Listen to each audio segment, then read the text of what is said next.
Ola Uber gig వర్కర్లతో CM Revanth Reddy సమావేశం. 5 లక్షల ఇన్సూరెన్స్, 10 లక్షల ఆరోగ్యశ్రీ అమలుకు హామీ. టీవీ సంస్కరణలే మోడీ అమలు చేస్తున్నారన్న దత్తాత్రేయ.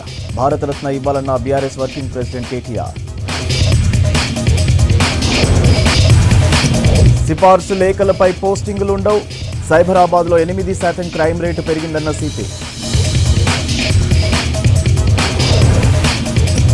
హైదరాబాద్లో ఘనంగా వైకుంఠ ఏకాదశి వేడుకలు. పోటెత్తిన భక్తులు. ఉత్తర ద్వారం నుంచి దర్శనాలు.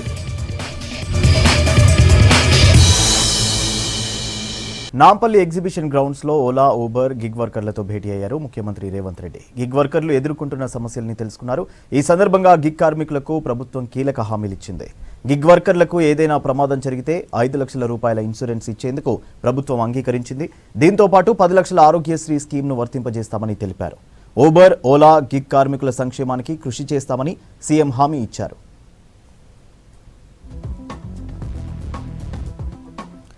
మరోవైపు రాహుల్ గాంధీ ఇచ్చిన మాట ప్రకారం గిగ్ కార్మికుల సమస్యలను విన్నామన్నారు మంత్రి పొన్నం ప్రభాకర్. స్విగ్గీ, ఊబర్, ఓలా కార్మికులను అన్ని విధాలుగా ఆదుకుంటామని చెప్పారు. ఆటో కార్మికులను కూడా ప్రభుత్వం ఆదుకునే ప్రయత్నం చేస్తుందన్నారు. కార్మికులను ఇబ్బంది పెట్టాలనే ఆలోచన ప్రభుత్వానికి లేదన్నారు. మాట ఇచ్చిన ప్రకారం మహిళలకు ఫ్రీ రవాణా కల్పిస్తున్నామన్నారు పొన్నం ప్రభాకర్. ఈ కార్యక్రమంలో ప్రవీణ్ చక్రవర్తి పాల్గొన్నారు. వాళ్ళందరి సంక్షేమం దృష్టిలో 5 లక్షల రూపాయల యాక్సిడెంటల్ ఇన్సూరెన్స్ ను ప్రకటించడం జరిగింది. అదేవిధంగా 10 లక్షల ఆరోగ్య బీమా స్కీమును కూడా వాళ్ళందరికీ వర్తింపజేసే విధంగా నిర్ణయాన్ని ప్రకటించడం జరిగింది ప్రభుత్వం పక్షాన.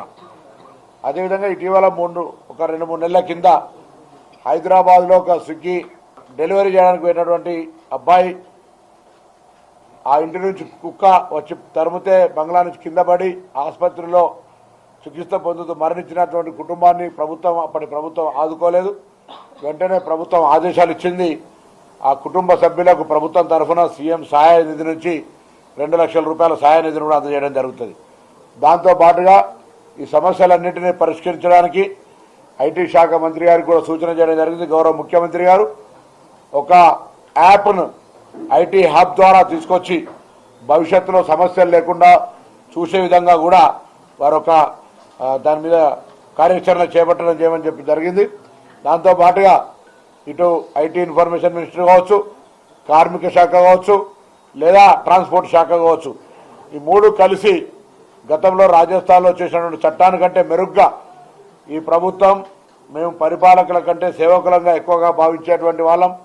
ప్రజల యొక్క సమస్యలు వినేవాళ్ళం, ప్రజలకు సమస్యలను పరిష్కరించేటువంటి ఆలోచనతో సానుకూలంగా ఉన్నటువంటి వాళ్ళం. కాబట్టి ఈ సమస్యకు సంబంధించి కూడా భారతదేశంలోనే కాదు ఎక్కడైనా ఆదర్శవంతంగా ఉండే విధంగా ఈ చట్టాన్ని కూడా తీసి వాళ్ళందరికీ కూడా ఇందులో 3 రకాల విభాగాలు, 3 రకాల వ్యక్తులకు సంబంధించినటువంటి విషయం ఉంది. వాళ్ళందరికీ కూడా చట్ట పరిధి లోపల న్యాయం జరిగే విధంగా 4-5 అంశాలు చెప్పడం జరిగింది. వాళ్ళ రక్షణ, వాళ్ళకు సంబంధించిన భద్రత, వాళ్ళకు సంబంధించిన భవిష్యత్తు అనేటువంటి అనేక అంశాల మీద అవన్నీ క్రోడీకరించి చర్చ చేసి త్వరలోనే వీలైనంత వరకు వాళ్ళకు సహకారం అందించే విధంగా చట్టాన్ని కూడా చేస్తామనే. పివి నరసింహారావు దేశ కీర్తిని ప్రపంచానికి చాటిన మేధావి అన్నారు సీఎం రేవంత్ రెడ్డి. ఆయన 19వ వర్ధంతి సందర్భంగా సంజీవయ్య పార్క్లోని జ్ఞానభూమి ఘాట్ దగ్గర పివి చిత్రపటానికి నివాళులర్పించారు. పరిపాలనలో ఆయన తీసుకొచ్చిన మార్పులు ఎంతో మందికి ఆదర్శంగా నిలిచాయన్నారు. పేదలకు భూములు పంచడానికి పివి బలమైన పునాదులు వేశారని గుర్తు చేశారు. పివి కీర్తిని పెంచేలా తెలంగాణ ప్రభుత్వం పనిచేస్తుందన్నారు సీఎం రేవంత్ రెడ్డి. పివికి గవర్నర్ తమిళిసై, సీఎం రేవంత్, మంత్రులు, నేతలు నివాళులర్పించారు.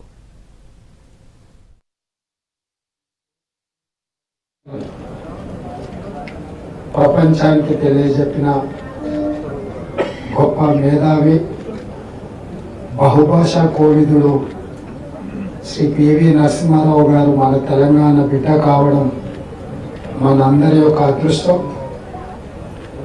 వారు గ్రామ స్థాయి నుండి నాటి నిజాం పరిపాలనకు వ్యతిరేకంగా పోరాటంలో క్రియాశీలక పాత్ర పోషించి ఈ ప్రజలకు విముక్తి కలిగించి స్వేచ్ఛా వాయువులను అందించడంలో ఎన్నో సమూలమైన మార్పులు తీసుకొచ్చి పరిపాలన అంటే ఏ విధంగా ఉండాలనో భవిష్యత్ తరాలకు ఆదర్శంగా నిలబడి 1991లో వారి దేశ ప్రధానమంత్రిగా బాధ్యతలు చేపట్టినప్పుడు ప్రపంచంలో ఈ దేశానికి అప్పు పుట్టని పరిస్థితి, ఎవరూ మనల్ని నమ్మని పరిస్థితి, ఈ దేశం యొక్క మనుగడనే ప్రశ్నార్థకమవుతున్న సందర్భంలో వారు ప్రధానమంత్రిగా బాధ్యతలు చేపట్టి IMF దగ్గరికి మా దేశానికి రుణం కావాలి అంటే మిమ్మల్ని నమ్మే పరిస్థితి లేదు, మీ దగ్గర ఉన్న బంగారాన్ని తనఖా పెడితే తప్ప మీకు అప్పు ఇవ్వలేని పరిస్థితి అని అంటే నాటి పివి నరసింహారావు గారు సాహసోపేతమైన నిర్ణయం తీసుకొని బంగారాన్ని తనఖా పెట్టైనా సరే ఈ దేశాన్ని కాపాడాలి, ఆర్థిక వ్యవస్థను పునర్వ్యవస్థీకరించాలని నిర్ణయం తీసుకున్నారు. అప్పుడు అది ఒక పెద్ద దుమారం ఈ దేశ రాజకీయాలు, ప్రపంచంలోనే ఒక చర్చ. ఆ సందర్భంగా పార్లమెంటులో చర్చకు తెరలేసినప్పుడు దేశమంతా ఆసక్తిగా ఎదురు చూస్తుంటే పివి నరసింహారావు గారు ఎంతో పెద్ద ఉపన్యాసం చెప్తారు, లేకపోతే వివరణ ఇచ్చుకుంటారు అని అందరు ఆశించినప్పుడు వారు లేచి నిల్చొని సంస్కృతంలో ఒక శ్లోకం చదివి కూర్చున్నాడు. దాని సారాంశం ఏంటంటే, తెలివైన వాడు సగం ఆస్తిని పోగొట్టుకునేనా మిగతా సగాన్ని కాపాడు. పివి నరసింహారావు చదువుకున్న రోజుల్లోనే నిజాం ప్రభుత్వానికి వ్యతిరేకంగా పోరాటం చేశారని గుర్తు చేశారు హర్యానా గవర్నర్ దత్తాత్రేయ. పివి తీసుకొచ్చిన ఆర్థిక సంస్కరణలు అప్పుడు వాజ్పేయి ప్రభుత్వం, ఇప్పుడు మోడీ ప్రభుత్వం అమలు చేస్తోందన్నారు. పేద బడుగు బలహీన వర్గాల అభివృద్ధికి పివి ఎంతో కృషి చేశారన్నారు దత్తాత్రేయ. ప్రధానమంత్రి పివి నరసింహారావు గారి 19వ వర్ధంతి సందర్భంగా నేను హృదయపూర్వకమైనటువంటి వారికి నివాళులు అర్పిస్తున్నాను. పివి నరసింహారావు గారు తెలంగాణ బిడ్డ అయిన భారతదేశానికి, ప్రపంచానికి ఒక ప్రఖ్యాతమైనటువంటి రాజకీయవేత్తగా గుర్తింపు పొందారు. వారు చదువుకునేప్పటి రోజుల నుంచే స్వాతంత్ర పోరాటం గురించి, నిజాం వ్యతిరేకంగా ఉన్నటువంటి ఆ యొక్క నిరంకుశమైనటువంటి పరిపాలనను పాల్గొనడానికి వారు చేసినటువంటి కృషి చాలా అమోఘమైంది. తెలుగు భాష మీద గాని, మన సంస్కృతి మీద గాని, భారతీయ పరంపర మీద గాని వారు విజ్ఞానమైనటువంటి కని, గొప్ప ఆధ్యాత్మికవేత్త.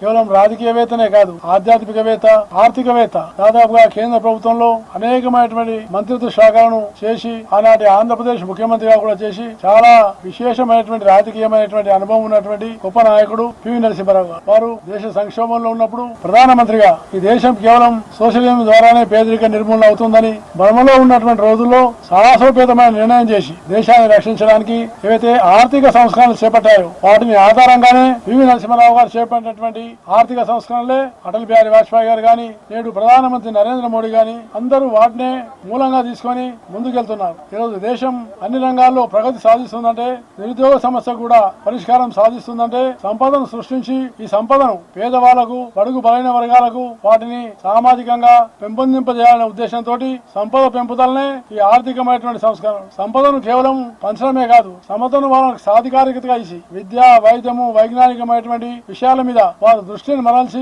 ఈ సంస్కరణలు మొదలుపెట్టారు. కాబట్టి ఆ సంస్కరణల వల్లనే ఈనాడు కేంద్ర ప్రభుత్వం కూడా చాలా సంపదను సృష్టించగలుగుతుంది. అందుకనే మనము పివి నరసింహారావు గారి నైతికత, రాజనీతికత, వారి దేశభక్తి, వారికి ఉన్నటువంటి అనేకమైనటువంటి జ్ఞానాలు వాటిని అలవర్చుకోవడమే వారికి నిజమైన.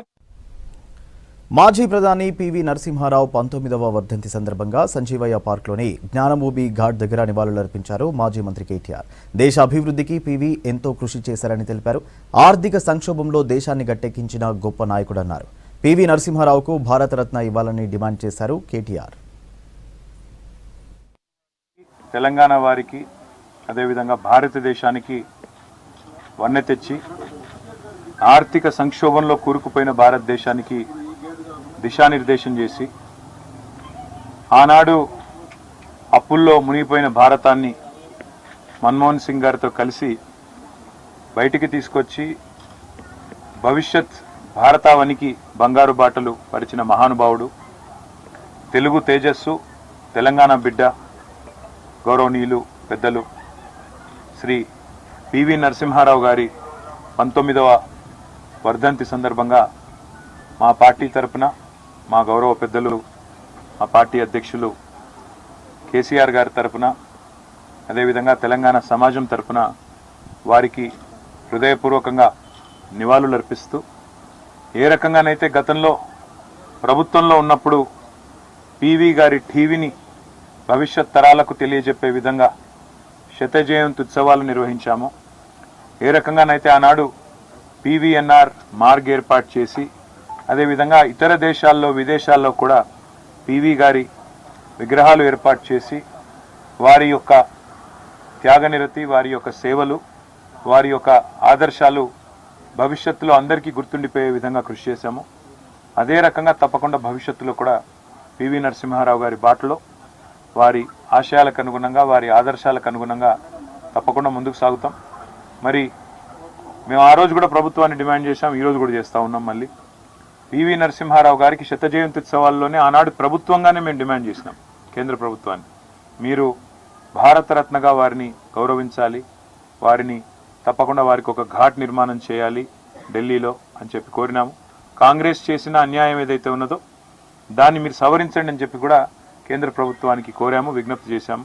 వారు ఇకనైనా స్పందించి తప్పకుండా భవిష్యత్తులో రాబోయే రోజుల్లో కాంగ్రెస్ చేసిన తప్పిదాన్ని సరిదిద్దాలని చెప్పి కూడా కేంద్ర ప్రభుత్వానికి కూడా మళ్ళొక్కసారి విజ్ఞప్తి చేస్తూ మరి పివి నరసింహారావు గారి సేవలు, వారి యొక్క గొప్ప ప్రతిభా పాటవాలు, వారి యొక్క ఆలోచన విధానం తప్పకుండా భవిష్యత్ తరాలకు అందించే విధంగా రాష్ట్రంలో కూడా మేము కొన్ని నిర్ణయాలు తీసుకున్నాం. వాటన్నిటిని కూడా ఈ ప్రభుత్వం కూడా గౌరవించి ముందుకు తీసుకొని పోవాలని చెప్పి.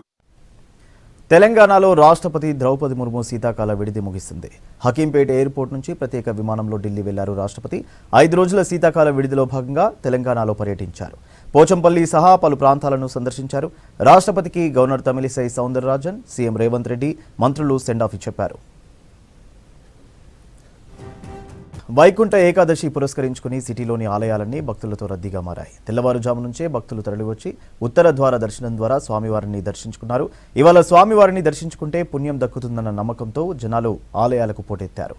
దీంతో ఉదయం నుంచి సాయంత్రం దాకా ఆలయాల్లో భక్తుల సందడి కొనసాగింది.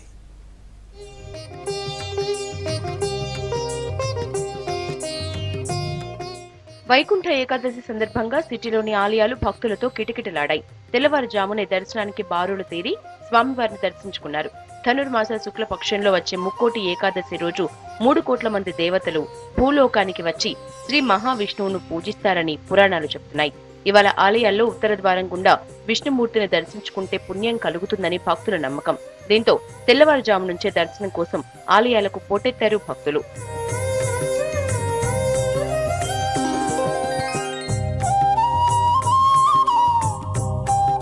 తుక్కుగూడ మున్సిపాలిటీ శ్రీనగర్ ఫ్యాబ్ సిటీలోని శ్రీ వెంకటేశ్వర స్వామి ఆలయాన్ని సందర్శించారు మాజీ మంత్రి సబితా ఇంద్రారెడ్డి.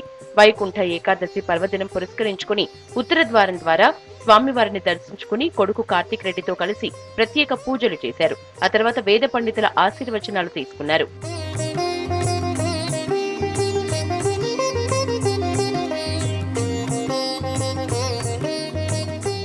కూకట్పల్లిలోని తులసి వనంలో గల శ్రీదేవి భూదేవి సమేత శ్రీ వెంకటేశ్వర స్వామి ఆలయాన్ని సందర్శించారు సీఎం రేవంత్ రెడ్డి కూతురు నైమిషారెడ్డి, అల్లుడు సత్యనారాయణ రెడ్డి. వైకుంఠ ఏకాదశి సందర్భంగా కుటుంబ సభ్యులతో కలిసి ఉత్తర ద్వారం గుండా స్వామివారిని దర్శించుకుని ప్రత్యేక పూజలు చేశారు. సాధారణ భక్తురాలుగా క్యూ లైన్లో నిలుచుని ఆలయంలోకి వెళ్లారు నైమిషారెడ్డి కుటుంబ సభ్యులు. పూజల తర్వాత వేద పండితుల ఆశీర్వచనాలు తీసుకున్నారు. తిరుమలలో ఏ విధంగా అయితే వైకుంఠ ద్వారం ఉన్నదో ఈ టెంపుల్లో కూడా ఒక వైకుంఠ ద్వారం అనేది ఒక విశిష్టత. ఇక్కడ ఉత్తర ద్వారం నుంచి మనం ప్రవేశం చేసుకుని అక్కడ నుంచి వైకుంఠ ద్వారం ద్వారా స్వామివారి దర్శనం చేసుకోవటం అనేది ఇక్కడ ఆనవాయితీ. కూతురు, అల్లుడు, వాళ్ళ రిలేటివ్స్ అందరూ వచ్చారండి. ఇంతకుముందు కూడా ఒకసారి దర్శనం చేసుకురండి. వాళ్ళు ఏంటంటే వాళ్ళ నమ్మకము, ఆ రోజు లాస్ట్ టైం జరిగిన యాగము ఇవన్నీ చూసి వాళ్ళకు చూసి ఇప్పుడు వాళ్ళే మళ్ళీ ఇది మనకు దర్శనం చేసుకోవాలని చెప్పేసి వచ్చారండి. వైకుంఠ ఏకాదశి సందర్భంగా హిమాయత్ నగర్ లో టిటిడి ఆలయానికి ఉదయం నుంచి భక్తులు పోటెత్తారు. ఉత్తర ద్వారం నుంచి స్వామివారిని దర్శించుకున్నారు. ముక్కోటి ఏకాదశి సందర్భంగా స్వామివారిని దర్శించుకోవటం సంతోషంగా ఉందన్నారు భక్తులు. చాలా నమ్మకం అండి. ఈ రోజు చేసుకుని ఇది రోజు పవిత్రమైన రోజు, తొలి ఏకాదశి కదా. ఈరోజు చాలా బాగుంది. ఈ రోజు అంతా గోవింద నామాలే మనం స్మరిస్తూ ఉండాలా. ఈరోజు దర్శనం చేసుకుంటే చాలా పుణ్యం అంట. అది ఎట్లయినా మనం వెంకటేశ్వర స్వామి అక్కడికి వెళ్ళలేము తిరుపతికి, అందుకే ఇక్కడే వెంకటేశ్వర స్వామి దర్శనం చేసుకున్నాం. చాలా ఆనందంగా ఉంది. ఇక్కడికి వస్తాము, తిరుపతి దగ్గర ఫీలింగ్, అక్కడికి వెళ్ళలేకపోతున్నాము. ఇక్కడ దర్శనం చేసుకొని ఇంకా మనస్ఫూర్తి ఇక్కడ సౌకర్యాలు కూడా బాగానే ఉన్నాయి. ఇక్కడ మధ్య చేసినారు. హైదరాబాద్ ఎన్బిటి నగర్ లోని గోల్డెన్ టెంపుల్లో ఉత్తర ద్వారం నుంచి భక్తుల కోసం దర్శనాలు ఏర్పాటు చేశారు ఆలయ అధికారులు. ఇదే రోజు గీతా జయంతి కూడా కావడంతో రాత్రి 9 గంటలకు గీతా పారాయణ మహోత్సవ కార్యక్రమాలు నిర్వహించారు. ప్రతి ఒక్కరూ భగవద్గీతను చదవాల్సిన అవసరం ఉందన్నారు భక్తులు. చాలా మంది భక్తులు ఇలా ఉత్తర ద్వారం ద్వారా ప్రవేశించి ఆ స్వామివారి దర్శనం చేసుకుంటున్నారు. శాస్త్రోక్తంగా ఏం చెప్తోంది అంటే, ఎవరైతే ఈ రకంగా ఉత్తర ద్వారంలో ప్రవేశించి ఆ భగవంతుడి యొక్క దర్శనం చేసుకుంటారో వారికి ఖచ్చితంగా వైకుంఠ ప్రాప్తి లభిస్తుంది. స్వయంగా శ్రీవారే వచ్చి ఆ భక్తులను లోను తీసుకెళ్తారనే ప్రతీతి మాట. జై శ్రీకృష్ణ చైతన్య ప్రభు నిత్యానంద శ్రీ అద్వైత గదాధర శ్రీవాసాది గౌరభక్త వృంద హరే కృష్ణ కృష్ణ కృష్ణ హరే హరే. చిక్కడపల్లిలోని వెంకటేశ్వర ఆలయం భక్తులతో రద్దీగా మారింది. ఉదయం నుంచి ఆలయంలో ప్రత్యేక పూజలు నిర్వహించారు పూజారులు. మిగతా రోజుల కంటే ఈ రోజు 2 లక్షల మందికి పైగా భక్తులు స్వామివారిని దర్శించుకున్నారు. మరి విష్ణుమూర్తి ఈ రోజున వైకుంఠం నుంచి కిందకు వచ్చాడు కాబట్టి దీన్ని వైకుంఠ ఏకాదశని, మరి అందరికీ కూడా దేవతలకి అందరికీ కూడా ఈ రోజున దర్శనం ఇచ్చాడు కాబట్టి దాన్ని వైకుంఠ ఏకాదశి అంటారు. సుమారుగా 2 లక్షల పైనే వచ్చేటువంటి అంచనాలు ఉన్నాయి. అంటే వైకుంఠ ద్వారం ఈరోజు తెలుస్తారు అనేది అంటారు కదండి. అట్లా మనం వైకుంఠంలోనే వెంకటేశ్వర స్వామిని దర్శనం చేసుకున్నట్టు మనకి అంత మంచి జరుగుతుంది, అందరు బాగుంటారని ప్రతి సంవత్సరం వస్తాము, దర్శనం చేసుకుంటాం. మీర్పేట జిల్లెలగూడ మత్స్య అవతార వెంకటేశ్వర స్వామి ఆలయం భక్తులతో కిటకిటలాడింది. వైకుంఠ ఏకాదశి సందర్భంగా దాదాపు 1,00,000 మందికి పైగా భక్తులు స్వామివారిని దర్శించుకుని ప్రత్యేక పూజలు చేశారు. తెల్లవారుజాము నుంచి సాయంత్రం వరకు రద్దీ కొనసాగింది. భక్తులకు ఎలాంటి ఇబ్బందులు లేకుండా అన్ని ఏర్పాట్లు చేశామన్నారు ఆలయ నిర్వాహకులు. కొత్తపేట అష్టలక్ష్మి ఆలయంలో ఘనంగా వైకుంఠ ఏకాదశి వేడుకలు జరిగాయి. ఉత్తర ద్వారం దర్శనానికి భారీగా తరలివచ్చారు భక్తులు. ఉదయం నుంచే భారీ సంఖ్యలో భక్తులు క్యూ లైన్లలో వేచి ఉన్నారు. పండుగ రద్దీ వల్ల భక్తులకు ఎలాంటి ఇబ్బందులు కలగకుండా ఏర్పాట్లు చేసినట్లు తెలిపారు ఆలయ చైర్మన్ సోమ సురేష్. అమ్మవారితో అష్టలక్ష్మి అమ్మవారితో మన దగ్గర కొలువై ఉన్నారు కాబట్టి చేసుకుంటే 1000 సంవత్సరాలు మనం చేసిన పుణ్యం వస్తుందని చెప్పి ప్రతీతి. మన రాష్ట్రం నుంచి జంట నగరాల నుంచి చాలామంది భక్తులు వచ్చారు. జనం విశేషంగా ఉన్నారు కాబట్టి 3 రోజులు మనకు వైకుంఠ ద్వార దర్శనం ఉంటుంది.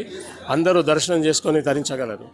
వైకుంఠ ఏకాదశిని పురస్కరించుకుని సిటీలోని వైష్ణవ ఆలయాలన్నీ భక్తులతో కిటకిటలాడాయి. ఇవాళ స్వామివారిని దర్శించుకుంటే పుణ్యం దక్కుతుందన్న నమ్మకంతో భక్తులు భారీగా తరలివచ్చి దర్శనాలు చేసుకున్నారు. సైబరాబాద్ కమిషనరేట్ వార్షిక క్రైమ్ రిపోర్ట్ విడుదల చేశారు సిపి అవినాష్ మహంతి. గతేడాదితో పోలిస్తే 8% క్రైమ్ రేటు పెరిగిందన్నారు. ఇక మరోవైపు సిఫారసు లేఖలతో పోస్టింగులు ఉండవని తేల్చి చెప్పారు సిపి. న్యూ ఇయర్ వేడుకల్లో డ్రగ్స్ కట్టడికి చర్యలు తీసుకున్నామన్నారు. తాగి వాహనాలు నడిపితే కఠిన చర్యలు తప్పవని హెచ్చరించారు సిపి అవినాష్ మహంతి.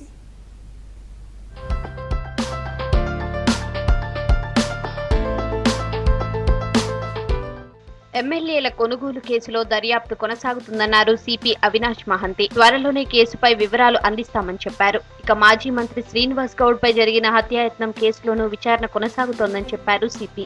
సైబరాబాద్ కమిషనరేట్ లోని వార్షిక క్రైమ్ రిపోర్ట్ రిలీజ్ చేశారు. గతేడాదితో పోలిస్తే ఈసారి 8% క్రైమ్ పెరిగిందని చెప్పారు Avinash Mahanti. From law and order perspective, it has been a very active year for us. Apart from that, of course, Cyberabad is a place where a lot of population resides, and therefore crime is bound to occur. So there has been statistics icham different types of crime across different segments of people. So danki also we have been able to put in our best efforts and make some progress on that. The coming year, hopefully, we will continue to work. సిఫార్సు లేఖలపై పోస్టింగ్లు ఉండవన్నారు Cyberabad CP Avinash Mahanti. ప్రతి అధికారిపై పర్యవేక్షణ ఉంటుందని చెప్పారు. Cyberabad commissionerate లో last year 4850 cyber crime కేసులుంటే ఈసారి 5348 కేసులు నమోదయ్యాయన్నారు. వీటి ద్వారా 232 కోట్ల మోసం జరిగిందన్నారు. ఇక 277 డ్రగ్స్ కేసులు నమోదు కాగా 27 కోట్లకు పైగా విలువైన డ్రగ్స్ ను సీజ్ చేశామన్నారు. 577 మంది నిందితులను అరెస్ట్ చేశామని చెప్పారు సిపి అవినాష్ మహంతి. కేపీ చౌదరి కేసులో దర్యాప్తు కొనసాగుతుందన్న సిపి కన్ఫెషన్ లో అతను చెప్పిన ప్రతి ఒక్కరిని విచారిస్తామని చెప్పారు. Already had some discussions regarding these drugs.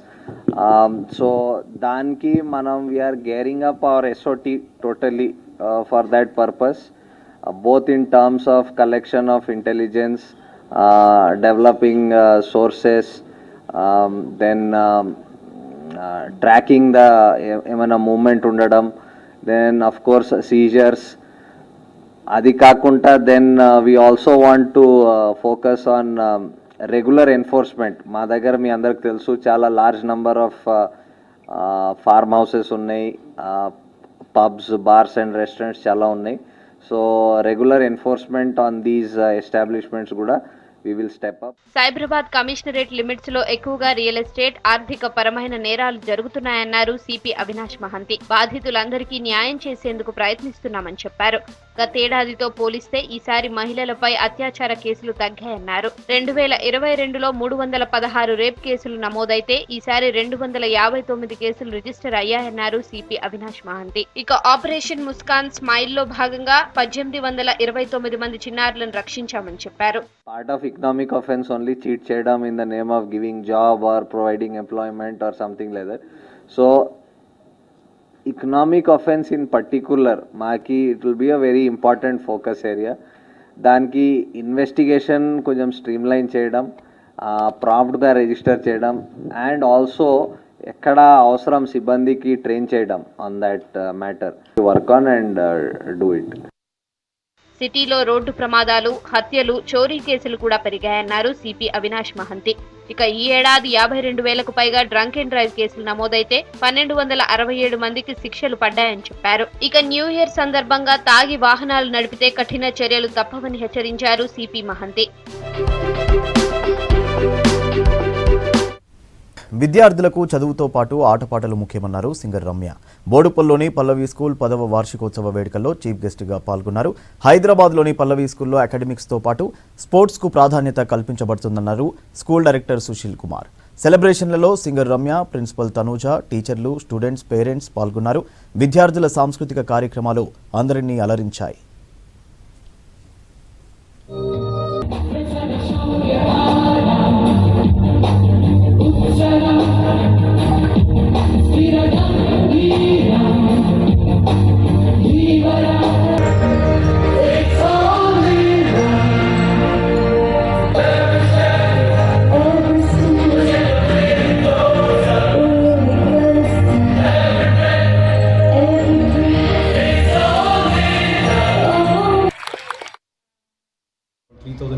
Students participate చేస్తున్నారు.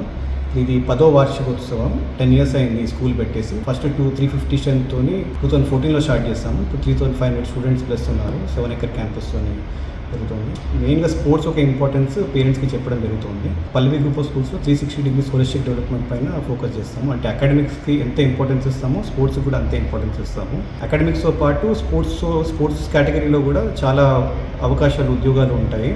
జస్ట్ ఓన్లీ స్పోర్ట్స్ మ్యాన్షిప్పే కాకుండా రెఫరీ, ఎంపైర్, తర్వాత స్పోర్ట్స్ జర్నలిస్ట్, స్పోర్ట్స్ లాయర్, ఇలా చాలా ఫీల్డ్స్ ఉంటాయి. సో అది ఒక అవగాహన తెలిపడానికి వాళ్ళ గెస్ట్ కూడా వచ్చారు. పేరెంట్స్ అందరితో కూడా మాట్లాడడం జరుగుతుంది. నారాయణ గారు వస్తున్నారు, ప్లస్ సింగర్ రమ్య బెహ్రా కూడా వచ్చారు.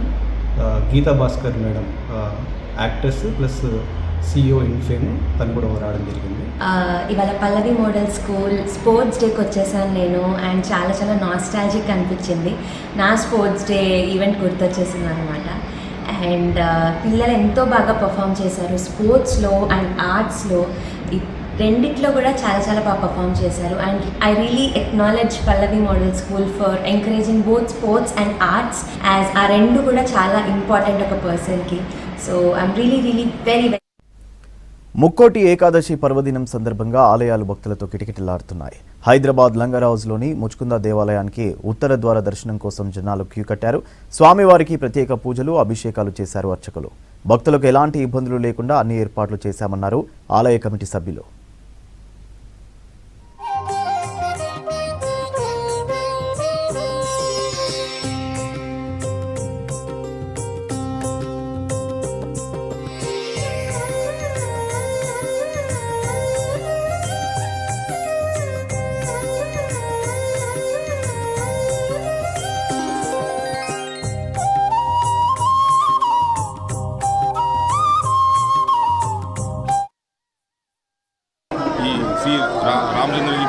మఠ్ సంఘం మేము ఈ ఏర్పాట్లు వచ్చేసి చాలా భారీ బందోబస్తులో చేశాము. శ్రీరాముని బాలాజీ దర్శనానికి భక్తులకు ఎలాంటి అసౌకర్యం కలగకుండా అన్ని బారికేడింగ్ కానీ అలానే మంచి తమిళనాడు నుంచి అలంకారం పూల డెకరేషన్ కానీ చాలా భారీ ఎత్తున చేశాము. చాలామంది భక్తులు కూడా వస్తున్నారు. ఎలాంటి వాళ్ళకి ఇబ్బందులు కలగకుండా మాకు పోలీస్ శాఖ వారు కూడా చాలా సహాయ సహకారాలు చేస్తున్నారు. జై శ్రీరామ్, జై శ్రీరామ్. बापूघाट हर एक वर्ष की तरह ये वर्ष भी वैकुंठ एकादशी के उपलक्ष्य में जो उत्तर द्वार खोला जाता है, हर एक साल की तरह ये साल भी बहुत ही अच्छा प्रोग्राम मनाया गया है. भगत आ रहे हैं, बालाजी महाराज के दर्शन कर रहे हैं, उनका आशीर्वाद प्राप्त कर रहे हैं और बहुत ही अच्छा तरीके से फॉलो कर रहे हैं. ముక్కోటి ఏకాదశి పర్వదినాన్ని పురస్కరించుకుని బండ్లగూడలోని లక్ష్మీ నరసింహస్వామి దేవాలయంలో భక్తులు అధిక సంఖ్యలో పాల్గొన్నారు. ఉత్తర ద్వారం నుండి స్వామివారిని దర్శించుకున్నారు. వైకుంఠ ఏకాదశి కావడంతో ప్రత్యేక అర్చన కార్యక్రమాలు నిర్వహించారు పూజారులు. భక్తులకు ఎలాంటి ఇబ్బందులు కలగకుండా ఏర్పాట్లు చేశారు నిర్వాహకులు.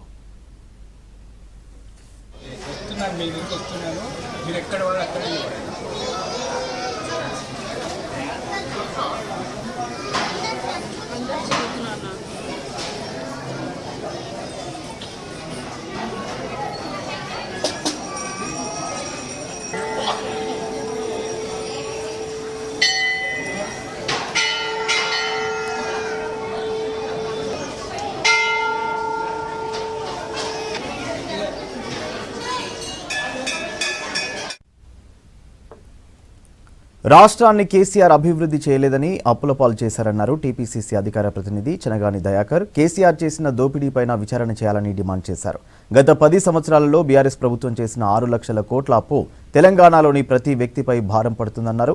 ఉస్మానియా యూనివర్సిటీ ఆర్ట్స్ కళాశాల ముందు ఏర్పాటు చేసిన చర్చా వేదికలో ప్రొఫెసర్లు, విద్యార్థులు పాల్గొన్నారు.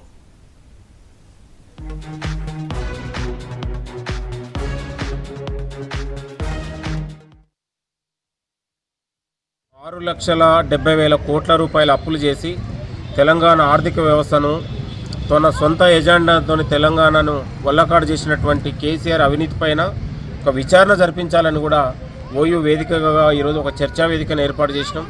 కేసీఆర్ ఆస్తులని కేసీఆర్ సొంత ఎజెండాతోని మొత్తం కూడా కమిషన్ పేరుతోని కక్కుర్తిపడి తెలంగాణ ఆర్థిక వ్యవస్థని దెబ్బతీశాడు.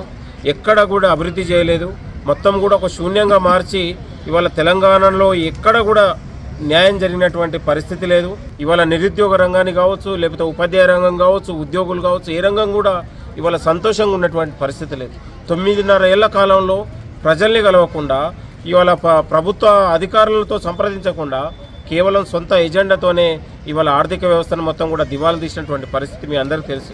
ఇవాళ కాళేశ్వరం ప్రాజెక్టు మొత్తం కూడా కుంగిపోయి నాసిరకం పనులతోని ఇవాళ మేడిగడ్డ ప్రాజెక్టు మొత్తం కూడా దివాలా తీసినటువంటి పరిస్థితి కనుక కేసీఆర్ యొక్క కుట్రదారుడు ఈ తెలంగాణను దోచుకున్నటువంటి ఒక దొంగగా మేము చిత్రీకరిస్తూ ఉన్నాం. ఒక దొంగ మొత్తం కూడా కల్వకుట్ల కుటుంబం ప్రతి శాఖలలో అవినీతి జరిగింది. ప్రతి శాఖలలో కూడా విచారణ జరిపించాలని కూడా కోరుతా ఉన్నాం. కాబట్టి ఇవాళ హరీష్ రావు, కేటీఆర్ అసెంబ్లీలో కాంగ్రెస్ ప్రభుత్వం పైన అవాకులు చివాకులు పేల్చడం, విషయం కక్కడం, కుట్రలు పనడం కూడా చాలా సిగ్గుపడతా ఉన్నాం. 15 రోజులు ఏర్పడినటువంటి ప్రభుత్వం పైన మీరు ప్రజలకేం చేశారని. ఇవి Hamara Hyderabad updates. Keep watching V6 news.